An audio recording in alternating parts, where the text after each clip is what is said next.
안녕하세요. 안녕하세요. 안녕하세요. 승아 실장님 안녕하세요. 오늘 맥스 네. WPI 학습생활 상담학원 무려 4번째 설명회. 네. 네, 근데 오늘은 좀 특별한 시간을 마련했죠, 저희가. 네. 네. 네. 네, 바로 학부모님들의 너무너무나 궁금해하시는 그 질문들에 대해 답변을 해드리면서 네. 또 오늘 줌으로 참석하신 학부모님들의 질문들도 한번 실시간으로 받아서 응답을 해드리려고 네. 합니다. 네. 네, 반갑습니다. 오늘도 이영미 원장님 같이 해주셨습니다. 네, 고맙습니다. 네. 자, 오늘 지금 어머님들 몇 분이나 참석하셨는지 제가 지금 아직 보이지 않고 있기는 한데요. 자, 부모님들이 저희 1, 2, 3차 동안에는 이제 제가 승아쌤하고 이 프로그램에 대해서 설명드리는 거를 이제 들으시는 시간이었다면, 오늘은 우리 일반적으로 이제 그동안 맥스 설명회 하실 때 어떠셨냐면, 그러니까 제가 이렇게 스튜디오에 있는 상태 아니고, 열반갑의 스튜디오에 있는 상태 아니고 줌에 있고, 부모님들이 즉석에서 질문들을 많이 해주셨고, 거기에 이제 한 20개 질문, 30개 질문 정도를 하면 1시간에서 1시간 반 정도를 소요했었어요. 자, 그래서 부모님들이 아직은 조금 이런 방식이 좀 어색하실 수 있는데, 저희가 채팅창 계속 확인하고 있으니까요. 그냥 나 궁금한 거 있어요, 질문하고 싶어요 하는 거 그냥 쭈루룩 남겨주시면 그 내용에 대해서도 순차적으로 답변을 드리도록 하겠습니다. 질문이 뒤에 너무 많이 남게 되면 최대한 답변 드리는 시간을 갖도록 할 건데요. 일단 오늘 설명회 예상 시간 1시간이니까 1시간 안에 내 답변 들을 수 있도록 질문사항 빨리 남겨주시면 좋습니다. 자, 그리고 오늘은요, 그동안 들었던 질문들 중에서 프로그램 관련해서, 그 다음에 개인적으로 학생이나 부모님께서 궁금하신 내용을 일단 저희가 준비한 내용 먼저 말씀드리고 있을게요. 들으시면서 추가적으로 질문사항 생기시는 거 남겨주시면 답변 드리도록 하겠습니다. 네, 지난 설명회 이후로 사실 여러 부모님들께서 이제 질문 남겨주셨는데요. 네. 가장 궁금해하셨던 부분, 앞으로 우리 아이가 공부를 어떻게 준비해 나가야 할지 큰 그림에서 방향을 좀 듣고 싶습니다. 그리고 특례 입학 자격이나 GPA 이런 교내 활동 같은 부분은 구체적으로 어떻게 준비하면 될까요? 이런 입시 준비 방향에 대한 질문을 해주셨어요. 지금 어머니 질문 사항이 지금 이렇게 밑에 자막으로 나가고 있나요? 네, 자막 띄워주세요. 네, 부모님들 질문 중에 이제 눈으로 보시면서 하시면 이게 내가 하고 싶었던 질문과 가깝다 하실 수 있을 텐데, 앞으로 우리 아이가 어떻게 준비하면 되나요? 전체적으로 큰 그림 궁금합니다. 그 다음에 특례 입학 자격, 이것도 일단 뭐 쉽게 해결되시는 분들은 참 좋을 텐데, 그래도 확인은 한번 하고 싶으신 상황이 있으실 수 있고요. 우리가 가장 중요하게 여기는 GPA, 교내활동, 이거 우리 아이 구체적으로 어떻게 준비하면 될까요? 이게 부모님 질문에 사실은 가장 큰 그림으로 그리고 싶다고 하셨는데, 질문 자체가 사실 굉장히 큰 그림의 질문이긴 하죠. 그런데 제가 이제 부모님들하고 컨설팅 해나가다 보면, 뵙다 보면, 이제 질문에 대해서 어떤 답변을 드리는가는 아이가 어떤 상황에 있느냐를 알려주시는 걸 가지고 답변을 드리게 되죠. 그동안은 그거를 저 혼자서 제가 알고 있는 선에서 했다면, 지금은 맥스 WPI의 프로그램인 진로진학 설계, 중3에서 고2까지 하고 있는 진로진학 설계 프로그램과 입시 로드맵 고3 프로그램을 시작할 때 황상민 박사님과 이 전체적인, 진짜 말씀드리는 큰 그림, 그리고 그 큰 그림 속에서 정말 학생이 무엇인가 놓치거나 하지 않고 실수 없게 본인이 원하는 가장 좋은 그림을 그려나갈 수 있는 것을 확인하실 수 있게 되는 과정이 이번 학기부터 맥스 WPI 학습생활 상담학원에서 시작하게 되었다는 것을 일단 먼저 말씀드리면서, 자, 이 내용에 대해서 우리가 많이 들으시잖아요. 뭐 SAT는 어떻게 해야 된다, 몇 점이어야 된다, 뭐 IB 몇 개여야 된다, A레벨은 어때야 된다, 이런 얘기 많이 들으시는데, 그 모든 내용은 우리 아이에 따라서 뭐 할 거예요? 달라질 거예요. 그죠? 모두에게 똑같은 정답이 있다면 그거는 우리 아이한테 맞는 정답이 아닐 거잖아요. 그러니까 오늘 설명회에서 들으시는 내용은, 요렇게 내가 이해하고 있으면 되겠구나 하는 내용을 확인하실 수 있는데 정말 구체적으로 우리 아이가 그러면 어떻게 입시를 해나가고 준비 과정을 해야 하는지 우리 아이의 맞춤 상태로 만들어주세요 할 때는 중3, 고2는 진로진학 설계 프로그램을 신청하시면 되겠고 고3은 입시 로드맵 신청하시면 되겠습니다. 자, 일단 요 말씀 드리고 진행을 시작해 볼 건데 이미 어머님들이 질문을 좀 올려주셨어요. 승아쌤 질문 중에 맨 위에 거 뭐 있을까요? 특례만 생각한다면요. 국제학교보다 해외의 한국학교가 유리한 건가요? 더 유리한 건가요? 자, 어머니 특례만 생각한다라고 하는 단서를 다셨다는 것이 우리 아이 지금 이 질문 주신 아이 상황에 무엇인가가 있을 거죠. 국내로 다시 들어와야 된다. 3년 특례를 고1까지 마치고 들어왔을 때 애는 우리 아이가 특례 말고 수능이나 다른 전형 혹은 해외고 졸업자 전형 어떤 거 하게 될지가 아직 명확하지 않으실 수가 있을 것 같은데 일단 특례만 생각한다고 했을 때 특례에서도 이 학생이 서류 전형 학생이 될 건지 지필 학생이 될 건지 지필 서류 병행할 건지 지필과 면접 학생 될 건지 혹은 나는 3년 특례 상관없이 그냥 12년 특례만 지원하는 걸로 알고 있는 서울대를 우리가 일반 입시로 지원할 수도 있어요. 자, 그래서 서울대 일반 전형 할 건지 카이스트 전형 할 건지 그다음에 의한약수 할 건지 그다음에 그냥 모두 아시는 우리 일반적인 특례 전형 할 건지에 따라서 일단 다를 수 있고요. 두 번째, 학생이 중1, 중2 때 나갔냐 고1 때 나갔냐 이런 것도 이 학생이 국제학교 선택해야 되는지 한국학교 선택해야 되는지가 조금은 다를 수 있고요. 그리고 이거는 제가 그냥 표면적으로 우리가 모두 다 아는 이야기를 말씀드린 거고요. 학생이 학습생활 상담, 진로진학 설계, 입시 로드맵 프로그램에 들어왔을 때 우리가 입시하려면 너는 한국학교를 다니면서는 어떤 방향의 입시를 하게 될 거고 국제학교 다니면서는 어떤 방향에 집중을 하고 만들어가게 될 건데 너가 원하는 입시의 결과는 무엇인가가 정해져 있니 혹시? 그런다고 할 때 그것을 어떻게 만들어가는 것이 너에게 더 유리한지 무엇을 해낼 수 있는지 무엇을 하고 싶은지를 상담 과정을 통해서 아이 스스로 뭐 할 수 있게 돼요. 확신을 가질 수 있게 돼요. 지금 이 질문은 부모님이 우리 아이를 내가 어디로 인도를 해줘야 될까? 한국학교가 더 좋나? 국제학교가 더 좋나를 고민하시는데 이게 정답이 딱 정해져 있을까요, 혹시? 모든 아이들이 특례를 생각할 때는 한국학교가 더 유리하다라는 것이 딱 정해져 있는 일은 아니다라고는 생각해 보실 수 있잖아요. 그러니까 우리 아이가 지금 어떤 상황에 처해 있길래 한국학교를 염두에 두고 있나? 우리 아이가 지금 어떤 걸 가능하다고 생각하기에 한국학교를 염두에 두고 있나 혹은 국제학교도 그러니까 고민의 대상인가 이런 거를 이 아이와 상담 과정을 다 통해서 확인을 하시는 것이 더 맞겠다. 근데 어머니가 아마 많이 들으셨을 거예요. 한국학교를 다니면 내신 관리하기가 국제학교보다 좀 덜 어렵다. 그리고 그거 잘 안 될 경우에 지필도 할 수 있다. 이런 선택지가 넓어진다는 생각에서 주변에서 이 말씀을 들으셨기 때문에 질문하시는 게 아닌가 제가 이렇게 생각이 되는데 지금 질문 주신 어머니 학생이 아직 좀 어리다거나 그럴 때는 이 친구가 선택할 수 있는 경우 수가 많으니까 질문이 조금 더 구체화되는 것이 사실 답을 들으시기에 좋으실 것 같아요. 요거는 좀 답이 됐을까요, 승아쌤? 네. 어떻게 들리셨어요? 저희 지금 어머님들 어떻게 이해하셨을까요? 사실 이것과 관련해서 또 이제 연결되는 질문이 있거든요. 네, 그 부분까지 한번 들어보신다면 더 이해가 잘 되실 것 같아요. 네. 자막 띄워주시겠어요? 네. 과목 선택이 이렇게 중요한 줄은 사실 잘 몰랐다. 과목을 많이 하는 게 좋은 건지 아니면 최소한으로 해서 성적을 확실히 받는 게 좋은 건지 궁금합니다. 그리고 지금 이과 쪽을 생각하고 있는데 아트나 뮤직 같은 과목들도 계속해야 의미가 있을까요? 네. 많이 이제 국제학교 다니는 부모님들이 그쵸? 하시는 많은 질문이시죠. 우리가 해외 한국학교 다니는 경우에는 교과목이 기본적으로 세팅이 되어 있고요.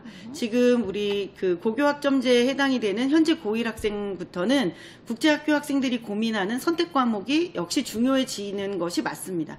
이럴 때 우리가 이렇게 하는 게 좋더라 라고 하는 것과 우리 아이가 어떤 전공, 어떤 방향, 어떤 진로를 할 것인지에 따라서 그리고 성적도 만들 수 있는 방법이 있는지 어떻게 하면 만들어질 수 있는지를 다 고민하여서 한국학교 학생들도 이제는 선택 과목에 대한 의미가 조금 더 더 많이 부각이 되고 있는데, 자, 현재 지금 중3에서 고1 정도 올라가시는 부모님들께서 IGCSE 과목이 이렇게 선택이 중요한지 잘 몰랐다라고 하시는 말씀은 한편으로는 맞고 한편으로는 틀렸다는 아니지만 이렇게까지 부담을 느끼실 일이 아니실 수도 있어요. 자, 그래서 주변에 이제 보면 선배들이 이런 얘기해요. 이 지금 국제학교 다니고 있는 선배들이 과목을 많이 하는 게 좋다라고도 얘기하고요. 또 어떤 분들은 많은 과목 널어놔서 성적 나쁠 경우에는 차라리 과목을 최소화하고 고득점하는 게 맞다. 자, 이렇게도 말씀하시거든요. 그러니까 A의 얘기도 맞는 것 같고 B의 얘기도 맞는 것 같은 거가 얘기가 없어요. 그게 입시하는 내내 일어나는 일입니다. 그러니까 부모님들이 나 이거 중에 누구 하나가 좀 명확한 정답이라고 말을 해주는 사람 있으면 그걸 좀 따르고 싶어. 결정된다면 열심히 할 수 있으니까. 자, 이제 그런 고민이신데, 자, 이것도 역시 마찬가지입니다. 이게 이게 누구에게나 적용되는, 모두에게나 통용되는 정답이 있다. 과목 수가 많은 게 좋다거나, 적은데 고득점이 좋다거나, 이런 거 역시 부모님들 한번 생각해 보세요. 그게 딱 정해져 있을까요? 그렇다면 우리는 이런 혼란스러운 질문을 갖지 않게 될 건데, 그게 정답이 없다는 이유는요, 많은 과목을 했는데 본인이 원하는 성과를 낸 학생도 있고, 적은 과목을 해서 거기에 집중했을 때 좋은 성과가 난 학생들도 있는 거예요. 그런데 근본적으로 우리가 뭘 모르냐면요, 대학이 어떤 학생을 선발하는지를 몰라요. 그러니까 부모님들은 컨설턴트를 만나든 뭘 하든지 간에 선발자가 아니잖아요. 그러니까 그 교수님께서 우리 아이를 픽할 수 있으려면 어때야 되냐를 고민하시는 거예요, 근본적으로. 그러면 과목수 많은 애를 교수님이 좋아할까요? 우리 어머니 각자 다 내가 학부형이다 생각하지 마시고요. 내가 교수다. 아이를 선발하는 교수님이다 라고 한번 생각해 보세요. 어머님은 어떤 아이를 뽑으실 것 같으세요? 적은 과목수지만 그 과목수에 올 A를 받는 학생과 많은 과목을 했는데 한두 과목은 A0, A+ 아니에요. 그런데 과목수를 나머지 것들은, 그러니까 다른 학생 5과목 할 때 이 친구 8과목 했어요. 한두 과목은 A+ 아니지만 A0, B, A- 뭐 이렇게 나와 있어요. 뭐 B+ 이렇게도 있을 수 있어요. 그런데 나머지 과목들은 그래도 준수하게 했어요. 승아쌤이면 어떤 학생 뽑을 것 같으세요? 이거 어려운데. 어려워요? 네. 어떤 면이 어려우세요? 그냥 적은 수의 과목을 진짜 다 고득점을 맞는 학생이냐, 아니면은 좀 과목 수는 더 많은데, 뭔가 더 다양한 경험을 하고 싶어 하고, 뭔가 의욕이 많아 보이는 아이처럼 보이기도 하는데, 대신 뭐랄까, 과목마다 어떤 성적이라는 거는 좀 다른 거죠. 그럴 때. 그쵸. 교수님 한 명 뽑아야 되는데. 이거 학부모님들 입장에서 너무 고민될 것 같아요. 그렇죠. 너무너무 고민되시는 거 정말 많거든요. 그런데 지금 여기서 제가 부모님들께 확실하게 드릴 수 있는 얘기는, 자, 이거예요. 교수님은 과목 수가 많다고 뽑거나, 그러니까 완벽한다고 해서, 적은 수가 완벽하다고 해서 다양성이 없는 학생을 뽑거나 하지 않아요. 둘 다 하지 않아요. 그러면은 대체 어떤 학생이 선택되느냐. 맞아요. 교수님, 이거는 제가 황상인 박사님은 연대에서 18년 동안 심리학과 교수님이셨기 때문에 박사님을 통해서도 제가 듣지만, 사실 주변에 이제 학원을 이렇게 하다 보면 많은 분들 만나게 되잖아요. 그럼 그분들 하시는 말씀이 그냥 걔만 뽑고 싶은 애가 있대요. 근데 그게 무슨 얘기냐면요, 지금 이 질문 자체가 우리 아이가 어떤 성향을 갖고 어떤 진로를 위해서 어떤 과정을 해나갈지를 만들어가는 것에 대한 질문이 아니에요. 그냥 단지 어떤 몇 개의 과목 들을 건지, 성적 얼마나 어떤 맞출 건지 그거죠. 그랬을 때는요, 우리 어머니 연대 화공 생각해 볼게요. 연대 화공이 그 계열 모집에, 그 공대 계열 모집에서 화공 들어있는 그 분야가 총 다른 공대까지 합쳐서 9명인가? 이렇게 뽑는 걸로 알고 있어요. 7명, 9명인데, 자, 전 세계에서 3년 특례 학생 7명 뽑는데, 자, 고대는, 그러니까 제가 더 쉽게 말씀드릴게요. 고대는 올해까지 학과 모집이었잖아요. 한 명 뽑는 학과들 되게 많아요. 그럼 한 명 뽑는데, 교수님이 갖고 계신 서류에 있는 애들이 IB가 42, 43 다 똑같아요. A레벨 4과목 했으면 4과목 한 거 다 똑같아요. 그리고 IGCSE에서 5과목을 했던 8과목을 했던 다 좋은 성적이에요. SAT 다 좋고 토플 다 좋아요. 그러니까 연대 소신 지원하고 공대 소신껏 썼을 거 아니에요? 그렇겠죠. 그러니까 교수님 입장에서는 이 정도의 무엇이 필요합니까의 질문에는 그 정도 답을 할 수 있는 학생은 이미 다 완성된 상태에서 지원을 한 거예요. 그랬을 때 교수님이 진짜 뽑게 된 학생은 성적 중심으로 보여줄 수 있는, 대학에 나를 어떤 사람으로 보여줄 수 있느냐에서 성적 중심만 있는 게 아니고요. 나 이걸 위해서 이런 과정을 이런 어려움이 있었지만 이런 것도 해보고, 이러면 또 넓게 느껴지시겠지만 자기를 뚜렷하게 보여줄 수 있는 반짝이는 학생이 돼야 돼요. 확신을 가지고 고1, 고2, 고3 지내고 난 여길 꼭 가겠습니다. 갈 수 있습니다. 저를 뽑으시는 게 맞습니다. 라고 서류에 반짝반짝 빛나는 학생. 그렇다면 또 이런 생각이 들 것 같아요. 만약에 화공과를 가고 싶다, 네. 이과 학생이다. 네. 그러면은 뭐 피직스나 뭐 이런 과목들로만 네. 채워, 매스나 뭐 이런 네. 걸로만 채워가지고 고득점을 맞으면 될까요? 근데 그거 말고도 다른 과목들도 듣긴 해야 될 것 같은데. 네, 지금 이 A레벨이나 IB 학생들이 고2, 고3에 AS나 A2 레벨 들어가기 전에 혹은 IB 디플로마 들어가기 전에 우리나라로 따지면 고1 학기에 내가 어떤 고2, 고3에 어떤 과목을 집중해서 심화시킬지를 두루두루 확인하기 위해서 그 기초과정으로 하는 게 IGCSE 고1 과정이잖아요. 네, 많게는 적게는 뭐 6과목 이렇게도 하고요. 많게는 좀 학교에 따라서 더 많이도 할 수 있고 학생이 많이 선택하게도 만들어질 수 있는데, 자, IGCSE 과정에서 학생이 성적을 어떻게 받는가를 먼저 아셔야 돼요. 이 성적을 어떤 방식으로, 네. 점수가 어떻게 네. 매겨지는가? 네네네. IGCSE라고 하는 고등학교 1학년 과정은요, 물론 시험 보는 부분이 있어요. 그러니까 시험에 해당하는 게 전체 100점에서 일부 퍼센테이지가 들어가지만 그거 외에 나머지는 이 학생이 레포트를 하거나 에세이를 하거나 친구들과 그룹 활동을 하거나 이런 걸 통해서 자기가 하고 있는 중간 과정을 선생님께 확인을 받는 건데, 사실 이거는 저는 이렇게 말씀드려요. 이 IGCSE에서 고득점 나오는 거는 100% 선생님 주관적인 판단이다. 저는 이렇게 생각해요. 시험이 그렇게 어렵지도 않을 뿐더러. 그러니까 지금 이 질문을 하신 부모님 혹은 이 질문을 한 학생의 위에 선후배들이 이렇게 얘기했다는 거예요. IGCSE 많이 해야 돼. 그래야지 골고루 보여줄 수 있어. 또 한 선배님은 야, 이거저거 선택하지 말고 제대로 네 A+ 맞을 수 있는 그것만 해서 딱 해. 완벽해야 되는 거야. 이렇게 얘기했다는 건데, 자, 이 두 학생 다 자기 얘기를 그냥 한 거고, 사실 이 질문을 한 학생 입장에서는 과목 수가 5개가 돼야 될지 8개, 9개가 돼야 될지는 모르는 거죠.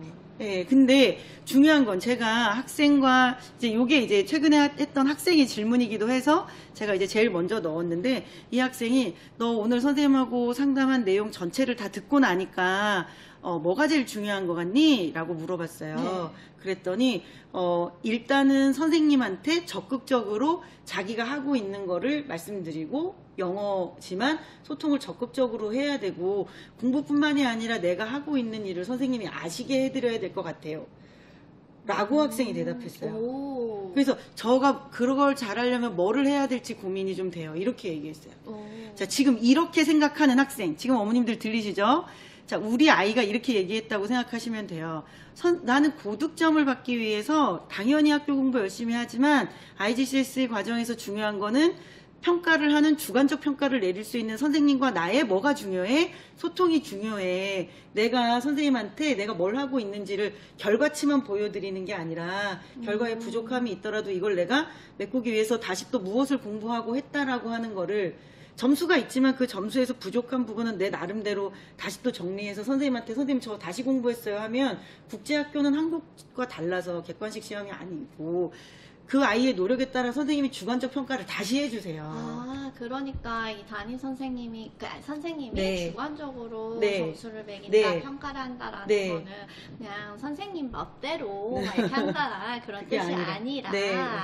아이가 정말 이 과목에 대해서 어떤 마음을 가지고 네. 어떤 열정이나 열의를 네. 가지고 이걸 어떻게 해나가고 있는지 네. 설사 그 결과물이 뭐 완벽하게 나오지 않더라도 그거를 만들어내기 위해서 아이가 정말 열심히 노력을 한다면은 그쵸. 좋은 평가를 받을 수 받을 수 있다라는 있어요. 거고 네. 그러기 위해서는 아이는 정말 자기가 이 과목을 왜 공부해야 되는지 그치? 어디서 어려움을 그쵸. 느끼는지 그런 걸 분명히 스스로 네. 인식할 수 있어야 될 것 있어야 같아요. 돼요. 그리고 그 선생님에게 나를 보여주는 데 있어서 선생님은 이런 반응을 보이실 걸로 예상되는데 그게 좀 두려워요. 그럴 때는 어떻게 하면 좋을지 이런 상의가 굉장히 필요해요. 근데 지금 말씀드리려고 했던 게 뭐냐면 IGCSE의 성적은 적든지 많든지 과목 수가 적든 많든 중요하지 않아요. 왜냐면 이렇게 자기가 학습을 해서 뭔가 자기를 보여주려는 마음을 갖고 있는 학생은 IGCSE는 모두 올해 2가 나와요.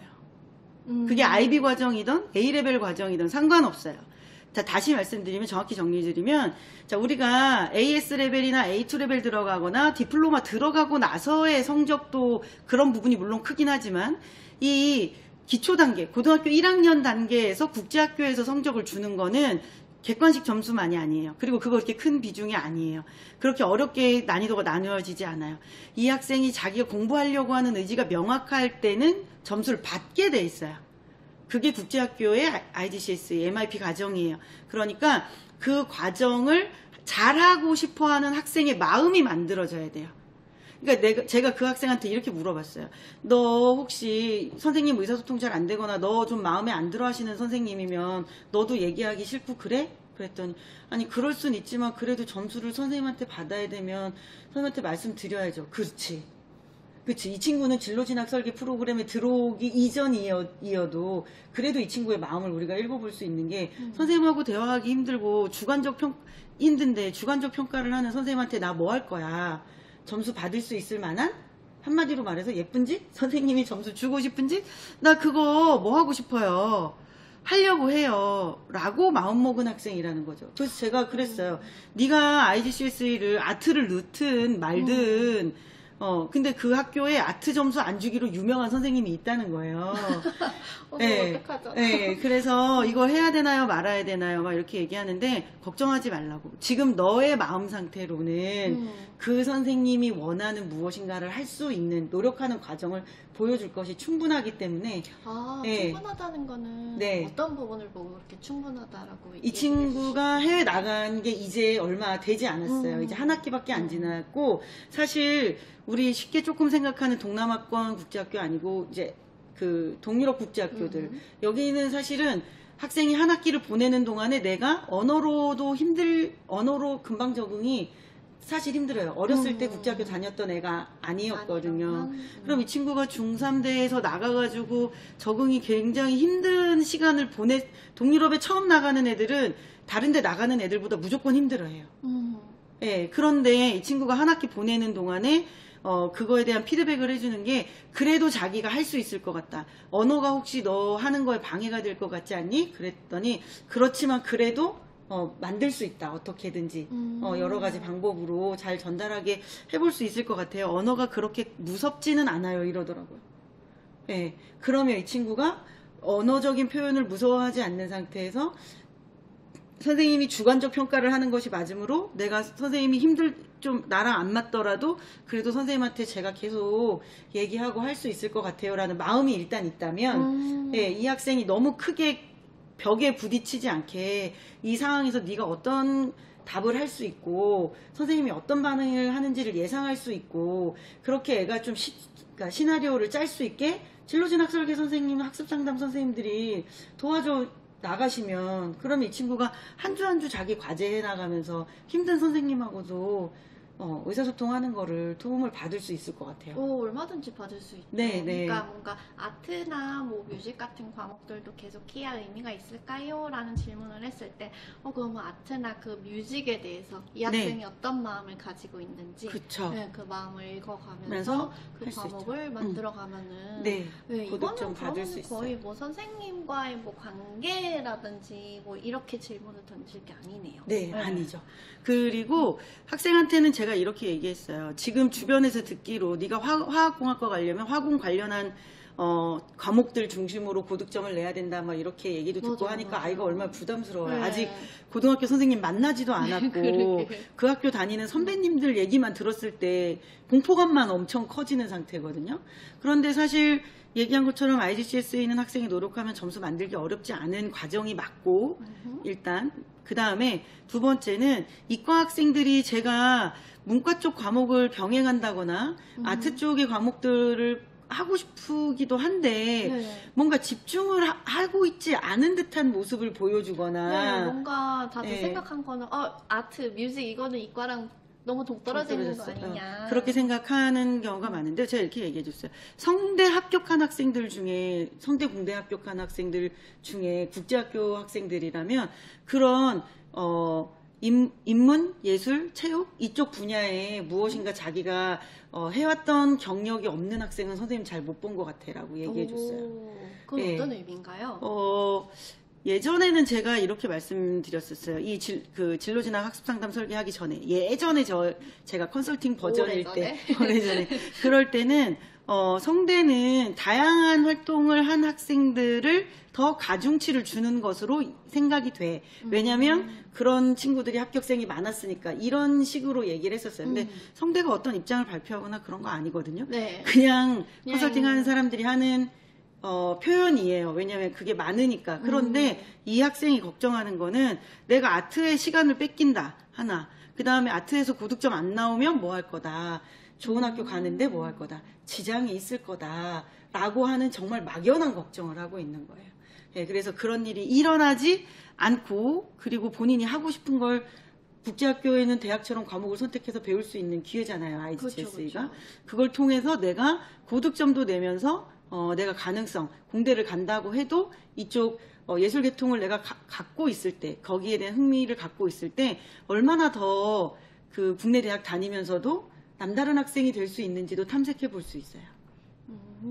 네, 좀 너무 설명 길었죠.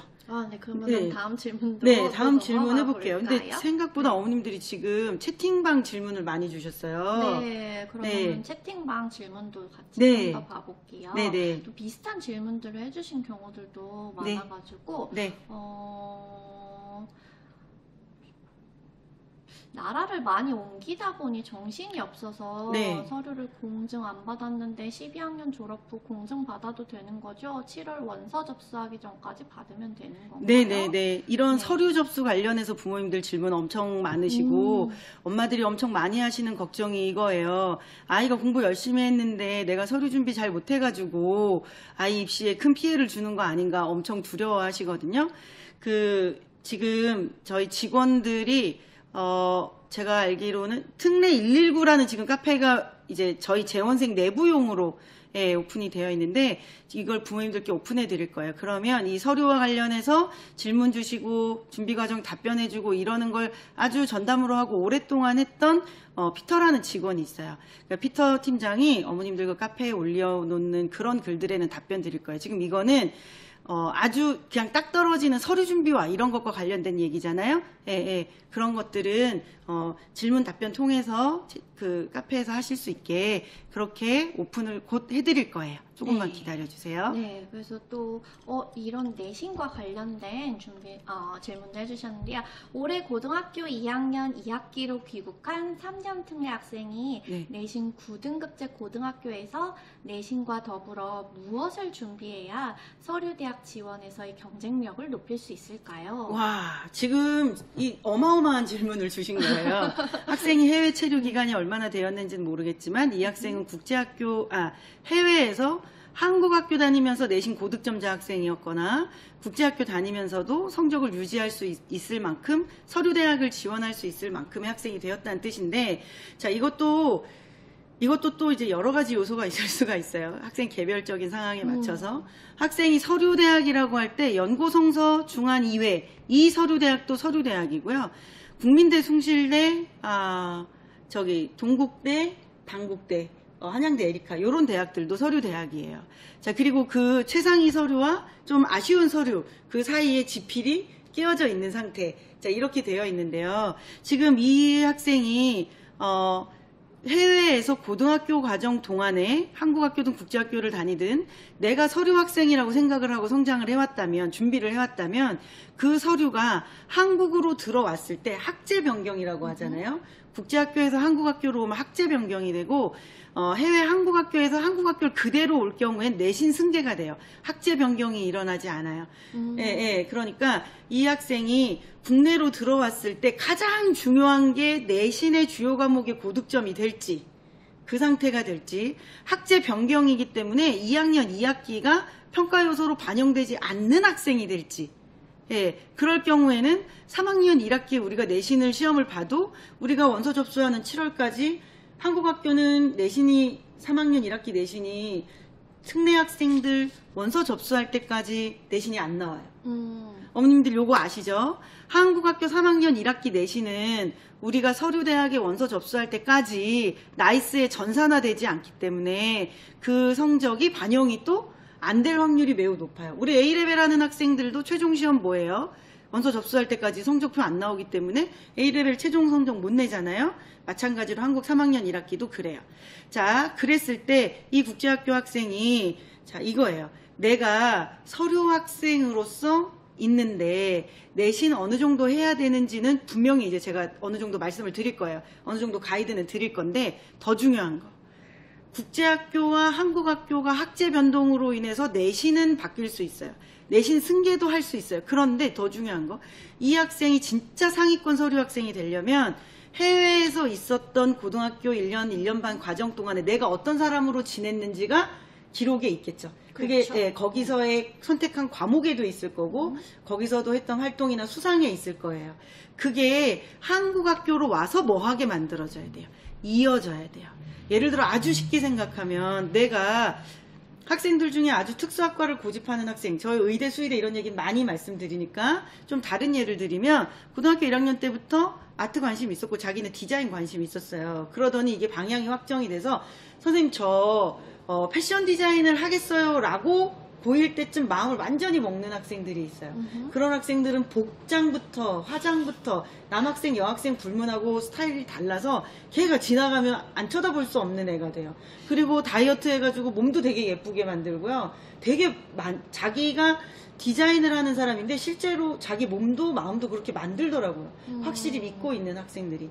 근데 그래서 내가 뭐를 했어요? 국제학교 다니면서 이런 의류, 그러니까 패션 관련한 그런 브랜드 분석하고 뭐 이런 거를 친구들하고 1학년, 2학년 때 했어요. 2학년 1학기, 여기 2학년 2학기로 들어오려면 해외에서 4개 학기가 있는 상태거든요. 네. 그 4개 학기 동안에 내가 내 어떤 분야를 만들고 있었어요. 그게 한국 학교 와서 단절되지 않아요. 학제가 바뀌어도, 학제가 승계해도 나는 여기서 무엇인가 할 수 있어요. 근데 대부분 나 뭐 해야 되는지 몰라요. 활동이랑 이런 거는 이미 한국 학교에 우리 국내 애들은 자기네들끼리 그룹이 다 만들어져 있고 그러니까 나는 혼자서 뭘 할 수가 없어. 나 이제 해외에서 들어와서 아무도 나 리더 안 시켜주고 할 수 없어. 이렇게 생각해 버릴 수 있는데, 자, 지금 이 질문 주신 학생 학부모님은 이 학생이 진로 진학 설계 2학년 2학기니까 입시 로드맵을 들어가는 게 좋은데, 입시 로드맵 프로그램이 시작이 되면 최초로 황사임 박사님하고 상담 받으시면서요. 어머니가 받으시는 게 아니고 학생이 받으면서 내가 해외 교과 과정에 있는 동안 어떤 학생으로 어떤 목표를 가지고 어떻게 지냈는데 한국 학교로 오게 됐을 때, 전학을 오게 됐을 때, 자, 2학년 2학기가 들어간다 안 들어간다, 3학년 1학기가 들어간다 안 들어간다, 이게 중요한 게 아니고요. 안 들어간다 하더라도 학생이 뭐 할 수 있어야 돼요. 이게 내 공부라고 인식이 되면 할 수 있어요. 부모님이 원하시는 거가 딱 잘라서 둘 중에 하나만 정해주세요가 아니실 거예요. 제가 봤을 때는 공부 열심히 하는 애들 운동도 열심히 하고 친구랑도 잘 열심히 지내고, 이 100%는 아니지만 할 수 있는데, 자, 다시 말씀드리면 그러니까 한 가지 정리를 해서 말씀드리면 이래요. 2학년 2학기에 들어와서 국내 일반고 내신으로 4등급 정도가 나오는 학생은, 그러면 전체에서 한 50% 정도 되는 거잖아요. 그러면 국내 고등학교에서 그러면 서류 준비 포기하지 말라고 저는 일단 말씀드려요. 4등급일 때도? 네. 네. 그러니까 사실 5등급 학생도 원치 않아. 네가 서류로 가겠어 라고 하면 포기하지 말라고 해요. 심지어. 네, 그런다고 해서 대학 못 가는 게 아니에요. 근데 지금 우리 대화에선 항상 무엇인가가 지금 빠져있죠.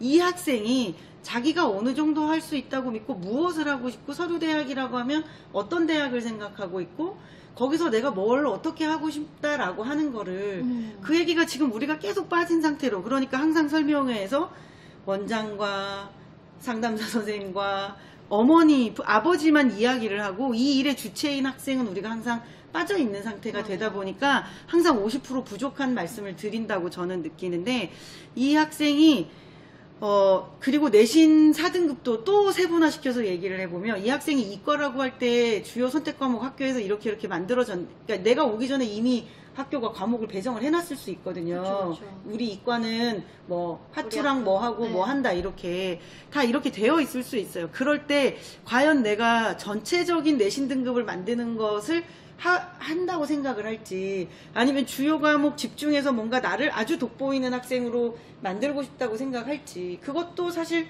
세세하게 다 누군가 한 사람이 야 이게 맞아 이렇게 해 할 수 없어요.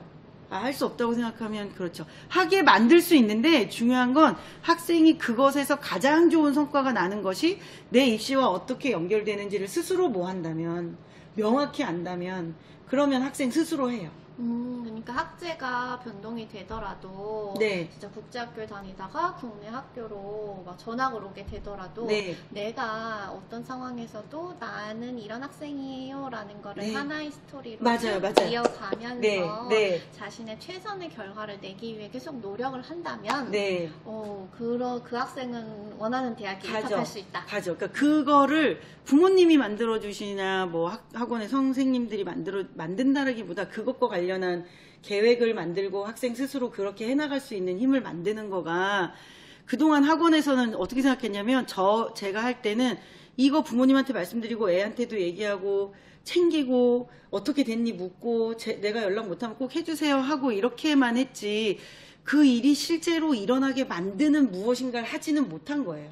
과목 수업 밖에는. 네, 그리고 너가 내신을 애가 만약에 울산에 있어요. 예를 들어서 들어왔는데 뭐 어디 천안에서 지내요. 눈앞에 보이지도 않다 보니까 컨설팅 한번 하고 나면 내신 4등급은 받아야 돼. 가능하면 토플 시험도 한번 보렴. 그렇지만 2학년 2학기 성적이 만약에 제출이 안 될 수도 있으니까 그거 너무 부담스러우면 줄여야 될 것 같으면 연락해 주렴. 그냥 이런 식이었어요. 그런데 이제 입시 로드맵이 시작이 된다고 하는 것이 이 입시 로드맵 과목에서 이제 박쌤 상담, 그 다음에 그 상담 기반으로 이 학생이 해야 될 것과 하고 싶은 것과 만들어갈 수 있는 것들을 학생이 이제 과정에서 설계를 하고 나면 그게 실제로 매주 확인되고 진행되는 거를 진로진학 학습상담 설계사 선생님들하고 제가 학습상 설계사라고 했나요? 학습상담사 선생님들하고 그거를 구체적으로 만들어 나가는 과정을 애가 해나가는 과정을 실제로 지속적인 케어를 한다는 거예요. 자기만의 입시 로드맵을 진짜 그렇죠. 만들어 나가는 게 입시 로드맵 프로그램 과목이다. 네. 근데 진짜 이 입시 로드맵을 만들어 나가는 데에는 진짜 이 길만 따라가세요. 그러면은 다 잘 됩니다. 이런 딱 하나의 뭐 하나나 두 개의 뭐 이런 길이 있는 게 아니라 진짜 저는 이런 학생이에요. 그래서 이거를 하고 싶고 이런 목표를 가지고 있어요 라는 거를 보여줄 수 있는 자기만의 로드맵. 네. 나만의 로드맵. 모두가 가는 로드맵은 진짜 우리 아이 로드맵이긴 어려워요. 네, 그리고 아까 제가 말씀드리면서 그러니까 제가 마음이 좀 급한 느낌이 지금 오늘 말씀드리면서 좀 드는데 저는 사실 한편에 저한테는 입시에 정답이 있다고 생각하고 믿는 게 있거든요. 그런데 이걸 어떻게 설명드려야 되지? 그러니까 뭔가 약간 좀 전달이 잘 되길 바라는 것에 있다 보니까 그런데 그 정답은 뭔가요? 그 정답은요, 교수님이 뽑고 싶은 학생 되는 거예요. 근데 교수님은 성적으로 학생 안 뽑아요. 왜냐면 거기 지원하는 학생들 성적 다 같아요. 어차피 비슷비슷한. 네, 내가 아이비 34인데 연대 지원 안 해요, 어차피. 그래서 어머님들도 이런 질문을 하시는 것 같아요. 도대체 뭘로 경쟁력을 높일 수 있냐? 네. 비슷한 질문들이 지금 많이 올라왔어요. 맞아요. 맞아요. 너무, 맞으세요. 자, 우리 아이가 내가 가려고 하는 대학에서 어느 정도 수준까지 성적을 보유한다라고 하는 걸 갖춰야 되는 거고, 일단. 일단, 그거는 제 기본기라고 할까요? 네, 교수님이, 야, 네가 아무리 활동이나 뭘로 반짝이는 아이고 아주 멋있는 녀석이고 너에게 너무너무 호감이 가지만, 고등학교 때 네가 우리 학교 올 정도의 그 과정을 하지 못했거나 안 왔다면. 그렇죠. 또 이런 게 또 필수로 빠질 수 없는 그런 것들이 만약에 교수가 있다. 그러면은 그 아예 지원조차도 하지 않게 되고 지원을 호기롭게 해도 교수님 입장에서 그 학생을 선발하기 어렵죠. 그러니까 진로진학 프로그램, 입시로드맵 프로그램을 하면서 특히 중3, 고1, 고2 진로진학 프로그램에 들어가는 학생들은 내가 카이스트 지원한다고 생각을 막연히 했는데 엄마 아빠한테는 부끄러워서 얘기를 못했어. 열심히 지내다 보면 카이스트 갈 줄 알았는데 고3 되면서 보니까 내가 필수 과목을 안 했어. 아이고 그러면은 그건 안 되는 거잖아요. 그러니까 그런 그러니까 해야 될 시기에 할 거를 하지 못하고 놓치는 일을 일단 만들지 말아야 되는 거. 그게 엄청 대단한 게 아니거든요. 사실 진짜 꼭 해야 되는 거. 기본. 맞아요. 네. 그런 것들을 시기에 맞춰서 해나갈 수 있는 거. 근데 또 주변에서 SAT 중요하다고 하니까 나는 긴 시간 공부가 필요해. 그러면서 고1부터 준비도 안 되는데 SAT에 그냥 몰입하는 거. 이런 쓸데없는데 시간 쓰는 거. 이런 일은 하지 않게. 그렇죠. 진짜 진로 진학 설계를 진짜 제대로 하는 게 필요하다. 네, 맞아요. 네, 그래서 중3부터 이제 고2까지는 이제 진로 진학 설계 프로그램을 하시면 좋겠어요. 그러니까 그 안에서 내가 뭐를 어떻게 해나갈지에 대한 걸 사실 하다 보면 그려지는 게 아니고요. 우리 목표를 정하고 가야 된다고 하잖아요. 그 목표를 정해놓고 어떤 그림으로 뼈대 다 잡아놓고 내가 이걸 어떻게 살을 덧붙이고 만들어 나갈지, 최종물을 만들어 나갈지 하는 과정의 조력자들이 계신다고 생각하면 되는 건데, 사실 이 질문이 뭐였냐면 어머님들이 진짜 우리 아이가 차별성을 가지려면 뭐를 해야 되는 건가요? 정말 이 궁금함이 많으셨다는 거죠. 그래서 우리가 얘기하다 보니 웬만한 대학의 그 지원자들의 점수대가 비슷하기 때문에 어머님들도 그걸 아시는 거죠. 밑도 끝도 없이 우리 애가 IB 40, 41인데 국민대 지원을 안 할 거거든요. 굳이 하지 않을 거니까 우리가 어느 정도 지원해야 되는 수준에 맞게끔 GPA 관리는 한국학교든 국제학교든 다 하고 있는 상태인데, 자, 그런다고 했을 때 과연 차별점이 무엇이냐라고 할 때 100이면 100 제가 지금 부모님들께 여쭤볼까요? 뭐라고 생각하시나요? 라고 1대1 미팅에서 부모님들 뵙거나 사석에서 이제 제가 해외에 있다 보니까 그때 이제 주재했던, 그러니까 제가 해외에 있을 때 그 당시 주재국에 계셨던 부모님들하고 이제 친하게 됐을 거 아니에요? 그분들이 이제 밑에 아이들 때문에 나오시면 이제 따로 연락 주시고 하는데, 만나면 그럼 뭐라고 생각하는데요? 그러면 SAT 아니겠어? 그래도 SAT 아니야? 요즘 여기도 또 사전 질문을 받을 때 이런 질문이 있었어요. 주변 얘기 들어보면 SAT 점수가 제일 중요하다고 하던데 정말 그런가요? 그쵸. SAT 점수가 제일 중요하다고 하던데 진짜 그런가요? 자, 지금 원장님 얘기한 것처럼 지원하는 학교의 아이들의 성적대, GPA 성적대가 비슷하고 수준이 비슷하다면 정말 결정하는 차별적 요소는 실제 SAT 아닌가요? 이렇게 질문을 노심초사하시면서 주세요. 자, 이거에 부모님들이 아마 많은 답을 들으셨을 거예요. 해외 많은 곳에 설명회를 다니는 대표적인 큰 학원들이 있어요. 그런 학원들은 본인이 SAT 프로그램을 갖고 있어요. 그럼 SAT가 가장 중요하다고 얘기하고 SAT 합격생을 중심으로 합격자 분석을 해요. 무슨 말씀이신지 이해되세요? 그냥 SAT 기준으로 보시는 거예요? 네, SAT를 기준에 놓고 합격자가 몇 프로였고 몇 점대 아이들이 합격을 했다. 이게 얼마나 이상한 일인지 혹시. 그러니까 저는 너무 이게 말이 되나 싶은데, 그런데 사실 부모님들한테도 뭔가 필요하세요. 뭔가 정답이 있었으면 좋겠는 거예요. SAT면 SAT, 토플이면 토플 뭐로 하나 정해줘라. 내가 거기에 투자를 하든 애를 휘두르든 뭐 무슨 수를 써서라도 갈 수만 있다면 우리만의 차별점을 만들어야 되는데 그 차별점을 만드는데 SAT가 제일 중요하다더라. 네. 이렇게 많이들 질문을 하시고 생각을 하시는데 네. 일단 그러면은 SAT에 대해서만 보면 중요한가요? SAT로 당락을 결정한다라고 하는 걸 제가 예를 들어서 지금 박사님 계시니까 박사님한테도 여쭤볼 수 있지만 본인이 학생을 뽑으셨으니까요. 네, 심리학과 학생들을 계속 뽑아 오셨으니까요. 아니고 다른 입학사정관들이나 다른 대학 관계자들이나 일부 교수님들 만나서 얘기를 하면 아주 예전에 저가 아직 제가 특례 관련해서 아주 초창기 애기 때 뭐 9년 10년 전 더 전에 그때 그런 분들한테 SAT 진짜 중요한 거 아니에요? 그럼 되게 기분이 나쁘다는 표정을 지으세요. 표정만 하시는 게 아니죠. 기분 나빠하세요, 심지어. 그래서 어떻게 그런 질문을? 네, 그러니까 제가 그걸 한 해만 물어본 게 아니고요. 이제 입시 끝나고 나서 좀 시간 지나면 이제 다 정리가 되고 나면 이제 1년에 한 번씩 정도 이제 만나서 얘기들을 해보면 2회 내내 물어봤는데 정말 두 번째 때는 저를 정말 그 약간 경멸하는 표정 저는 그렇게 느꼈는데 왜 그렇게 느낌이 들었냐면 이 사정관 분들 그 다음에 최종 결정하시는 교수님들까지 본인은 좋은 학생을 골라내는 눈이 100% 있다고 생각을 하세요. 안 그러실까요? 유치원 애들 10명 있어요. 그 중에 한 명 뽑아야 돼요. 그 한 명 뽑는 거 어려우세요?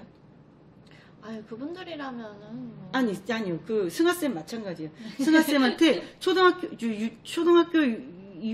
유치원 애들 10명 중에 한 명만 우리 초등학교로 올 수 있어요. 네, 뽑고 싶은 애가 들어오죠, 눈에. 그쵸. 네. 그 10명 중에는 분명히 그 한 명이 있는데, 걔네들이 그러는 거예요. 저 땡땡 유치원 다니면서, 받아쓰기 올백을 50번 맞았어요. 얘는 60번 맞았어요. 이렇게 말하는 거예요. 그리고 저희 그 유치원을 뛰어넘어서 초등학교 1학년 애들이 할 수 있는 수학 문제 저 학습지 5권 풀었어요. 막 이렇게 얘기하는 거예요. 그 얘기가 잘하는 애라고 해서 그 애를 우리 유치원에 1학년에 편입시키지는 않아요. 그런 애가 편입될 수도 있죠. 근데 어른들 입장에서 유치원 학생 1학년 학생 뽑는 거 중에 정말 눈에 드는 애는요. 어떤 애냐면 제가 이제 상담을 부모님들하고 해보면 애들 공부를 어떻게 해야 될까를 뭐라고 표현하시더라? 업무를 어떻게 해야 될까요? 우리 애가 이렇게 얘기하시더라고요. 그러니까 아버지가 하시는 게 업무고 아이는 공부를 하는데 이 질문하시는 분들이 우리 아이 업무에 필요한 순서를 알려주셔라 막 이래요. 그래서 이게 업무로 느끼시는구나. 근데 대부분 재외국민 주재 아버지들이 이제 그 승진도 하시고 이렇게 해서 대부분 인사에 관여하셨던 참여하셨던 경험들이 많으셔서 여쭤봐요. 아버지 그 신입사원 뽑을 때 어떤 사람 뽑으시냐고 그랬더니 계획적인 사람이기 때문에 나는 그동안 이 일과 관련한 거를 차곡차곡 성과를 쌓아왔던 사람을 뽑는다. 아버지 이렇게 말씀하세요. 맞아요.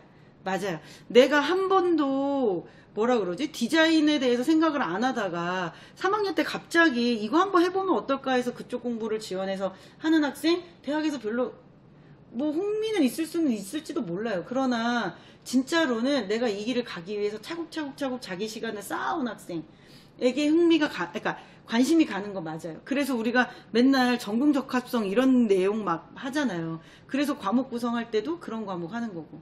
그런데 제가 아버지께 말씀드렸어요. 아버지, 신입사원을 선발하는, 그러니까 입사 대상자를 선발하는 것과 신입생을 선발하는 것의 가장 큰 차이. 어떤 차이가 있나요? 혹시 회사에서 신입사원 뽑을 때는요. 현장에 와서 바로 일에 투입할 수 있을 만큼 그러니까 뭔가 어느 정도 준비가 그렇죠. 네. 데려다가 사람을 그냥 뭐 하려고 하는 거냐면 생산자로 바로 만들어야 되는 거잖아요. 이 사람이 월급 받는 것만큼 가치를 할 수 있게 만들어야 되는 거예요. 그러니까 바로 투입될 수 있는 인력을 찾는 거고요. 교수님들은 하나같이 어떤 교수님한테 여쭤봐도 준비가 잘 된 아이를 만약에 뽑는다고 하더라도 교수님들은 그 표현을 성장 가능성, 성장 잠재력. 내가 이 아이를 데려다 교수님들이시고 교육자들이시잖아요. 그분들은 회사원이 아니시잖아요. 그렇죠, 그렇죠. 네, 교수님들은 교육이잖아요. 교육을 하시는 분들이기 때문에 나에게 와서 이 학생이 성장할 수 있는 것이 얼만큼 되느냐를 뭐 하고 싶어 하신다? 보고 싶어 하신다.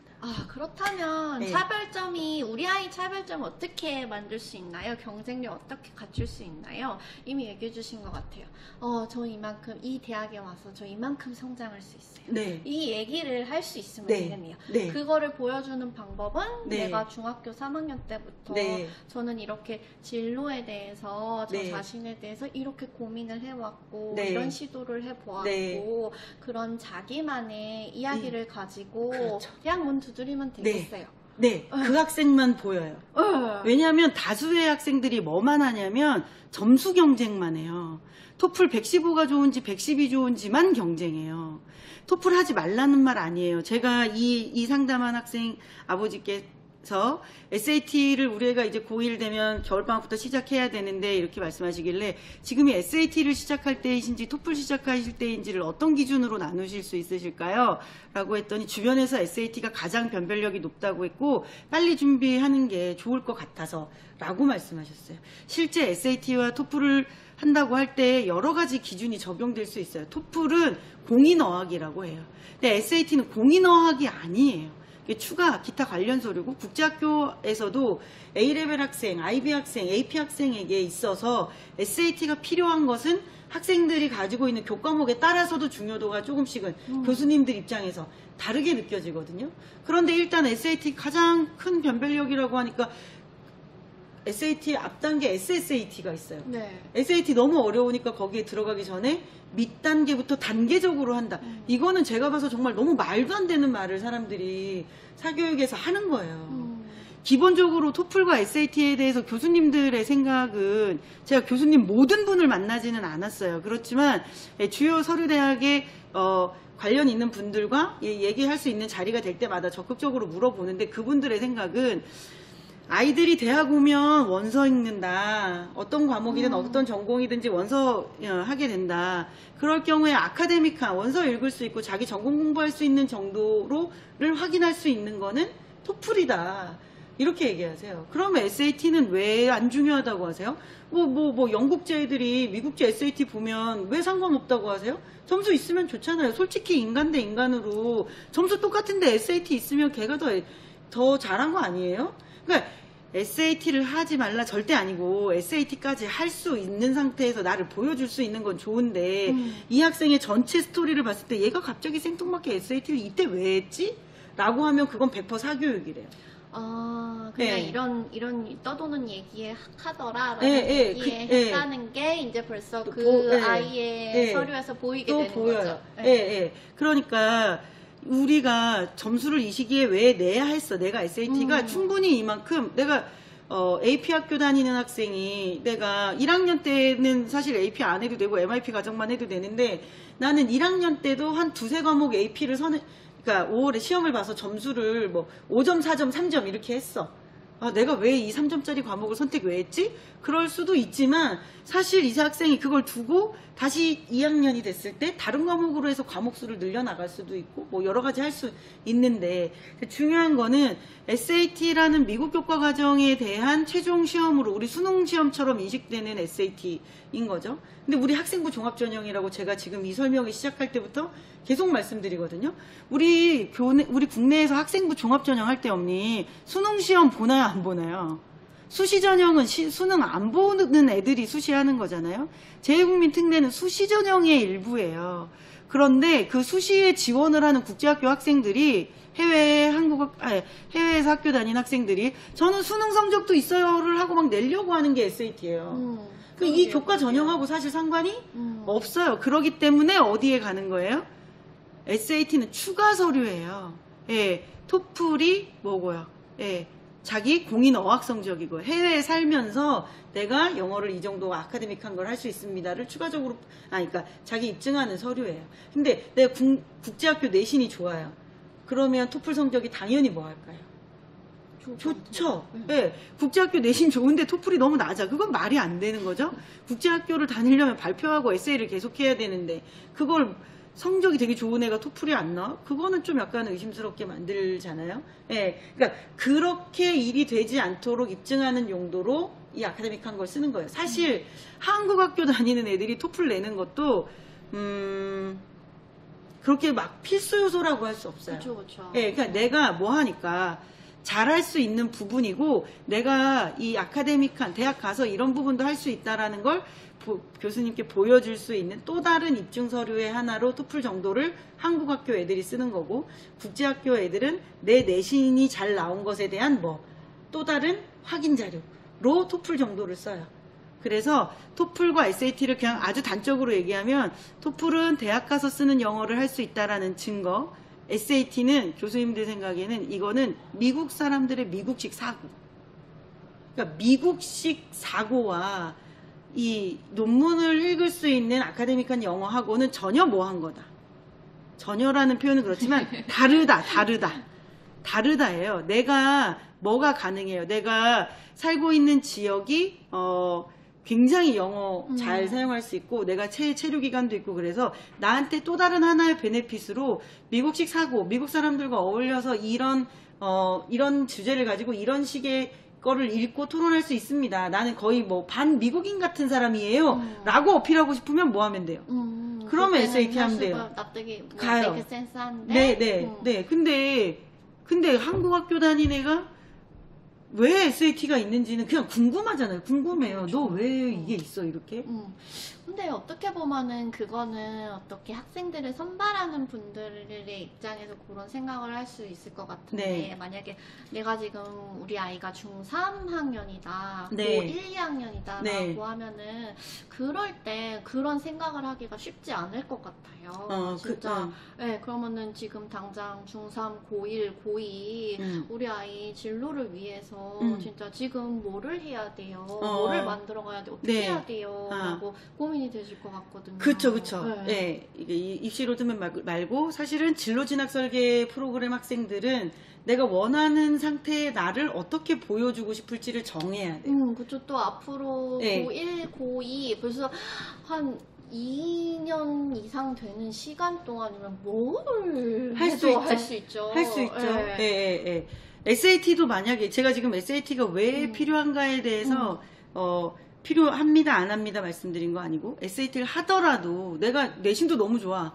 토플도 괜찮아. 학교 활동도 잘하고 있고, 나 너무 행복해. 근데 아무리 생각해도 나 이거 SAT가 좀 나한테 도전인데, 나 언어적으로 좀 더 잘하고 있는 거를 뭘로든 입증을 더 하고 싶어. 그럴 때 SAT가 옆에 있어. 그런데 안 해야 되는 일은 없어요. 그쵸. 네. 그러면은 그 학생이 지금 내가 어떤 상태인지, 어떻게 보면은 내 위치라고 할까요? 내 위치가 지금 어느쯤이고, 그랬을 때 SAT를 본다는 게 나에게 어떤 의미인지, 그런 것들을 좀 더 명확하게 안 다음에, 네. 그 다음에 그러면 진짜 이거 내가 해야겠다. 네. 이런 마음을 가지고 SAT도 하면 진짜 SAT 성적도 잘 나오겠어요. 그러면 잘 나오죠.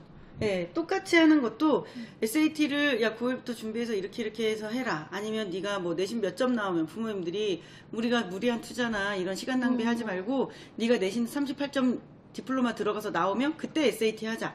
뭐 이렇게도 말씀해 주세요. 그러니까 틀린 말이라고는 할 수 없지만 그게 진짜 아이가 고득점을 맞는데 도움이 되는 가이드를 하고 있는가 할 때 애가 스스로 부모님들이 무엇인가를 지속적으로 요청하고 관리하고 하시지 않으셔도 아이가 스스로 내 거가 확실해. 그러면 하잖아요. 그쵸. 네. 그거를 바로 이 진로 진학 설계 프로그램 안에서 내가 지금 이런 것들을 만들어가고 있는데 그럴 때 어떤 뭐 시험이라든지 네. 과목이 나에게 네. 어떤 의미가 있는가 네. 이런 것들을 찾아가게 되면서 네.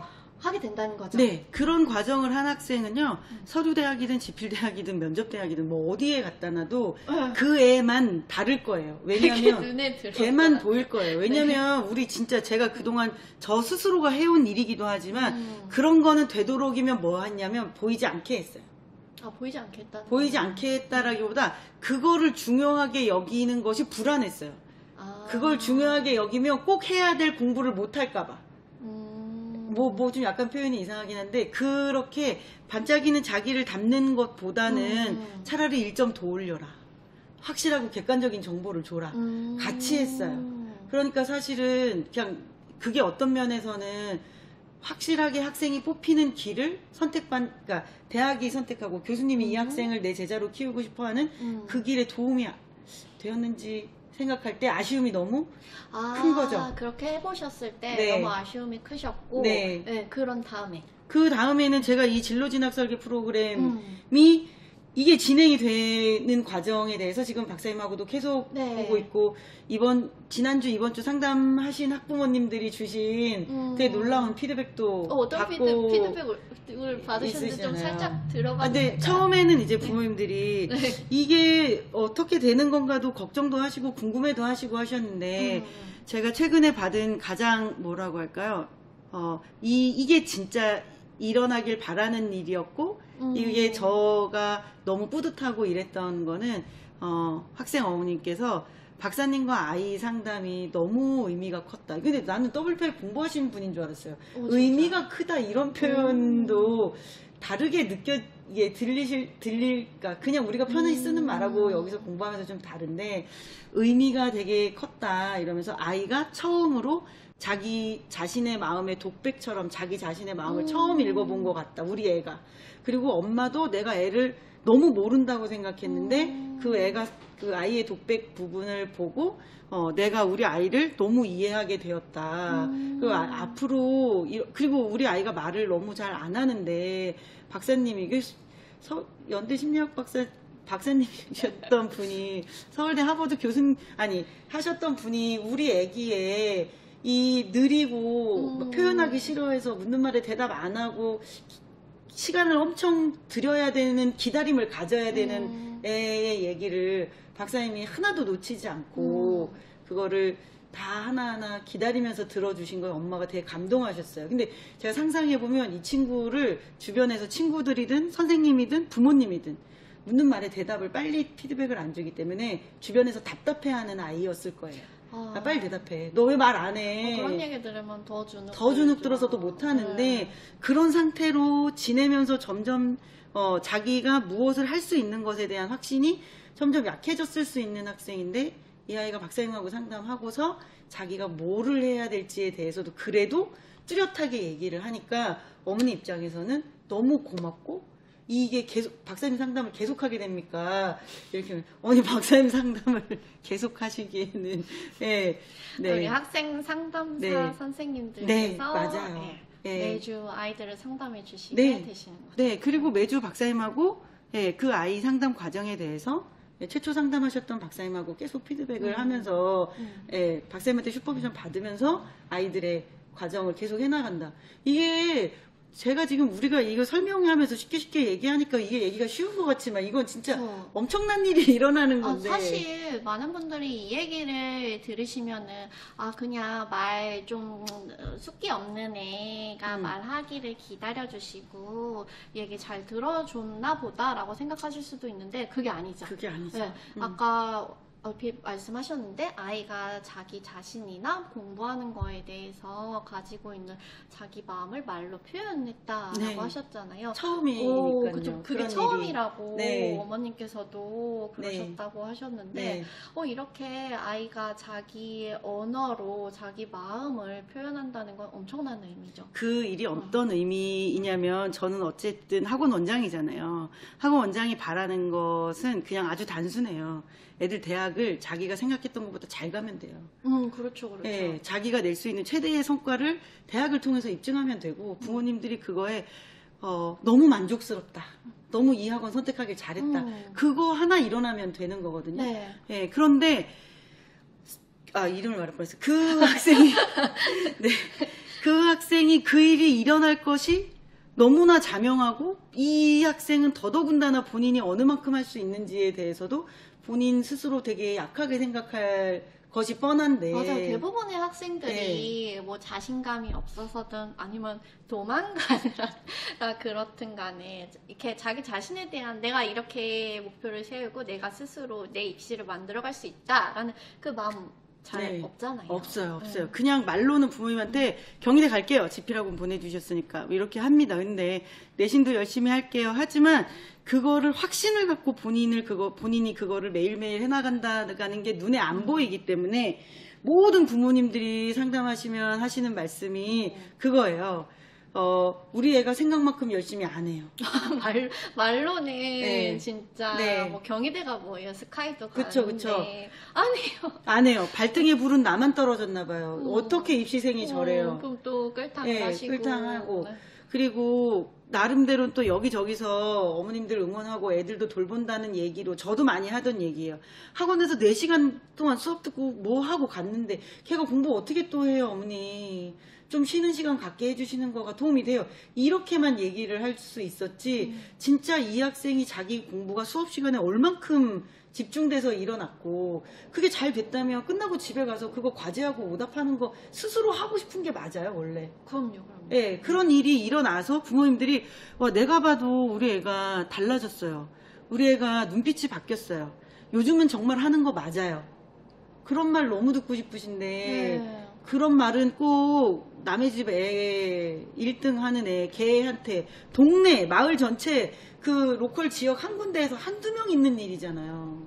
왜 그러냐면요 어머님 아버지 잘 들어주세요. 저는요 제가 학원 강사 맨날 제가 한 25, 6년 했습니다. 이렇게 지나가면서 말씀드렸잖아요. 그 일이 어떻게 일어나냐면 예전에는요 어쩌다 운 좋은 선생님 걸려서 어쩌다 학생이 뭐에 자극받아서 그냥 되면 되고 안 되면 안 되는 일이었어요. 근데 표현 너무 과격한가? 제가 생각할 때는요. 중3에서 고1, 고2까지 학생이 진로진학 설계 프로그램을 하잖아요. 그러면 우리가 남의 집 아들, 딸한테서 일어났다고 우리가 부러워만 하던 일 있죠. 스스로 공부해서 스스로 공부하는 거. 대학 잘 가는 거. 네, 대학 잘 가는 거. 네가 원하는 네 삶을 살게 된다는 걸 모두에게 자랑할 수 있을 만큼 그런 일을 그리고 부모님이 입시가 괴로운 게 아니고 애랑 싸우는 게 아니고 은근히 뿌듯한 그런 마음을 가지실 수 있게 되는 게 저는 이 진로진학 설계 프로그램이라는 거에 100% 확신해요. 제가 예전에는 어디 믿고 맡길 데가 없다 보니까 저 믿고 학원에 보내세요. 제가 죽을 똥 살 똥해서라도 포기 안 할게요. 그냥 이렇게 말씀드리는데 힘이 붙이고 그거가 그냥 어떻게든지 되길 바라지 어떻게 되는지는 모르는 일이었어요. 어떻게 그 과정이 일어나는지를 잘 모르는 거였거든요. 근데 이제는 어떻게 일어나는지 분명히 아시죠? 네.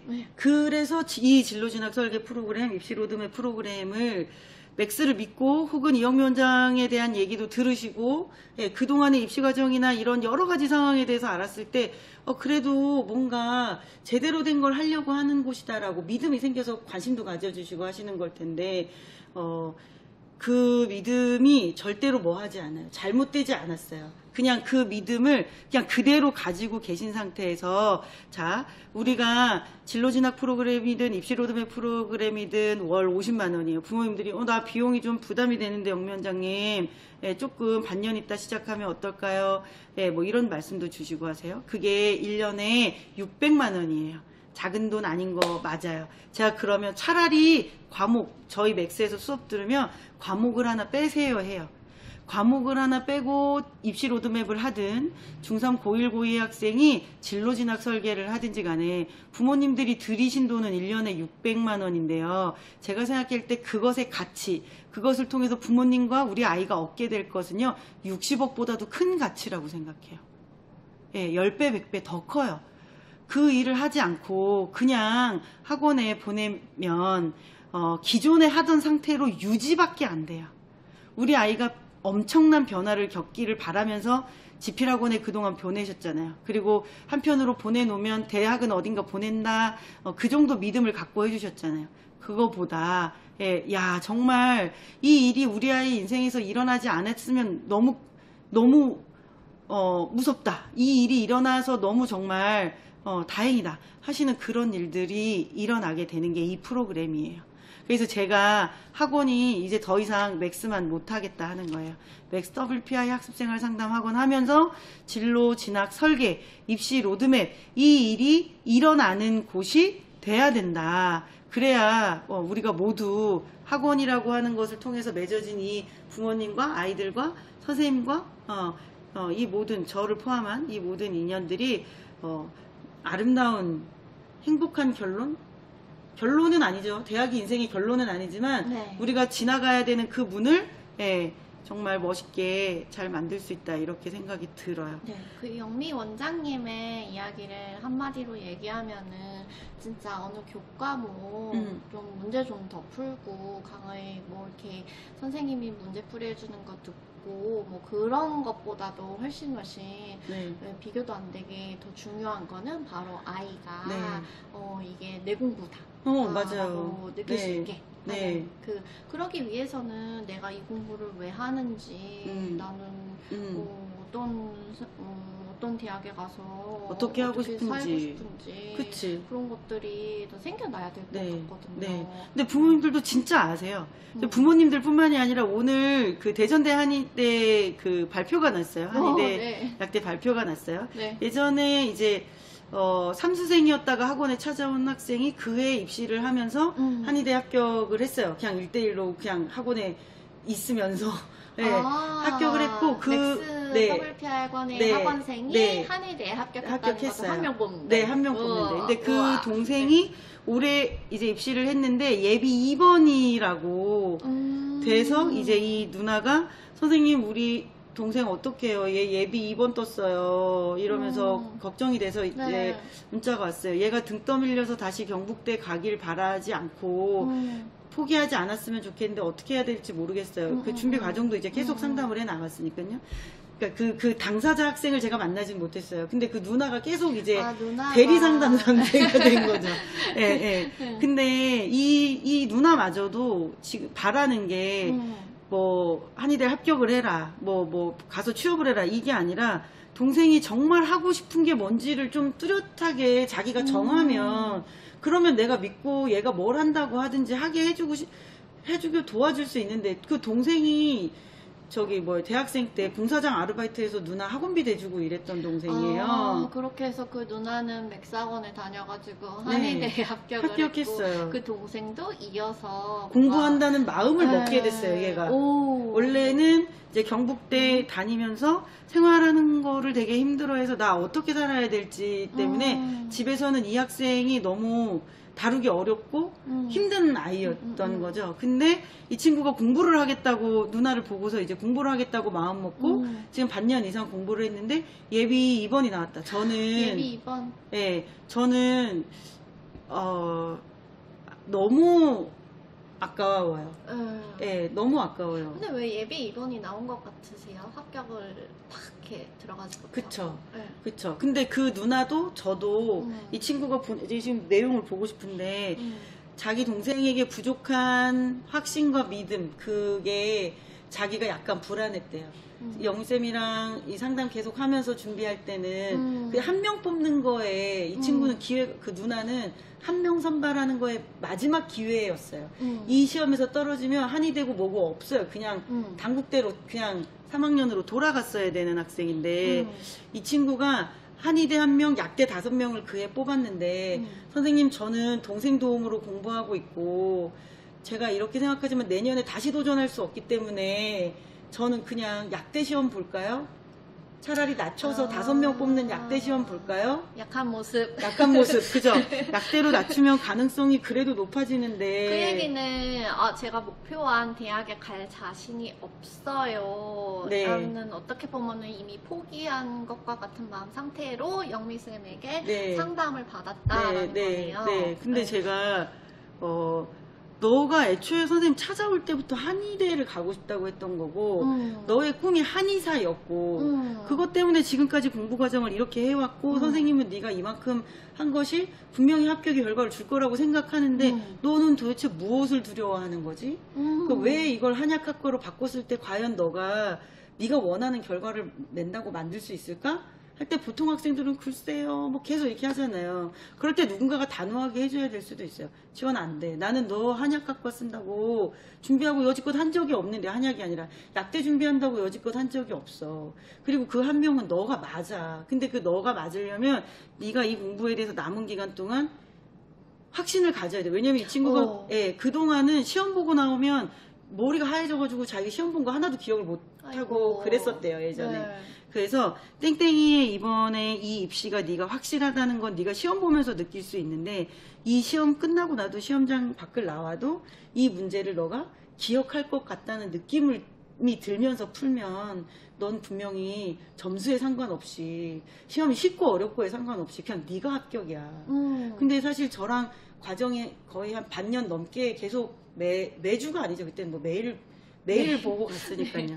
그러니까 그랬던 학생의 경우는 마지막 한 명이 유일한 한 명이 나라는 믿음을 만들 수 있었던 것 같아요. 그러니까 영미 원장님과의 상담을 하면서 내가 이걸 할 수 있다라는 믿음을, 네. 자기 자신에 대한 믿음을 갖게 되었다. 네. 그래서 더 한의대 말고 약대 쓸까봐요 하던 거에서 네. 한의대 썼죠. 한의대 써서 붙었어요. 그리고 시험 문제를 모두 다 복기를 했어요. 한 문제 빠지지 않고 다 복기를 하고 변형이 됐으면 EBS에서 변형될 때 3번에 뭐를 어떻게 변형됐어요까지를 전부 다 와가지고 그날 자기가 가지고 있던 책에서 다 찾아가지고 변형까지 다 해가지고 완전히 시험지 예비본을 만들어준 것처럼 그렇게 그 학생이 해줬어요. 진짜 시험장 안에 들어가기 전부터 들어가서까지도 네. 자기 자신에 대해서 인식을 하고 네. 진짜 분명하게 인식을 하고 또 그렇게 시험을 보고 네. 나왔다는 얘기예요. 네, 맞아요. 그거는 어떻게 보면 그 입시 로드맵에서 네. 이뤄진 그 상담의 결과라고 할 수 있겠죠. 네.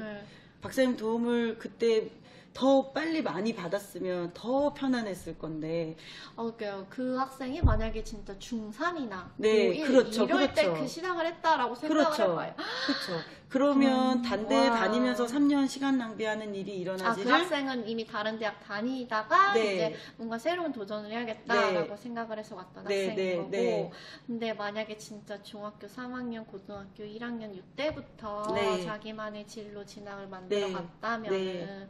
진짜 낭비요. 그쵸, 낭비란 뭐 인생의 낭비가 뭐 네. 의미가 없는 건 아니지만 네. 지금 생각하면 그 일이 그렇죠. 그 일이 빨리 일어날 수 있는 일이 왜 이때 일어나야 되지?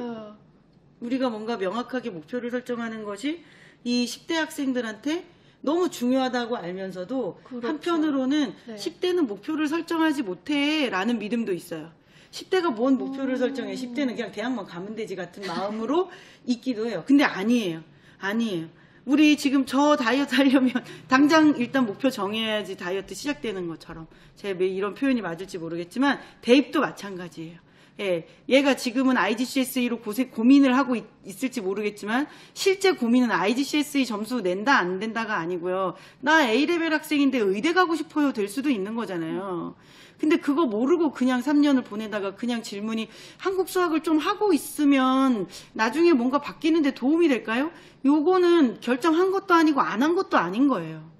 예, 그러니까 명확하게 결정을 할 수 있는 가이드를 도와줘야 돼요. 그게 바로 이제 네. 진로 진학 설계 네. 프로그램 과정이 될 거고요. 네, 맞아요. 자, 지금 생각보다 부모님들 질문에 답변을 많이 못 드렸는데 9시 20분 돼버렸어요. 자, 지금 지원실에서 혹은 우리 센터에서 도와주시는 선생님들께서는 오늘 질문 어머님들이 주셨던 내용 그대로 다 뭐 해주시고요. 예, 다 텍스트화 해주셔서 다 출연화 주시면 예, 그거 가지고 이렇게 미리 좀 오늘은 질문했던 부모님에 대한 뭐 답변 이렇게 있었는데 오늘 다 못 드린 답변들 어떻게 하면 좋을까요, 승아쌤?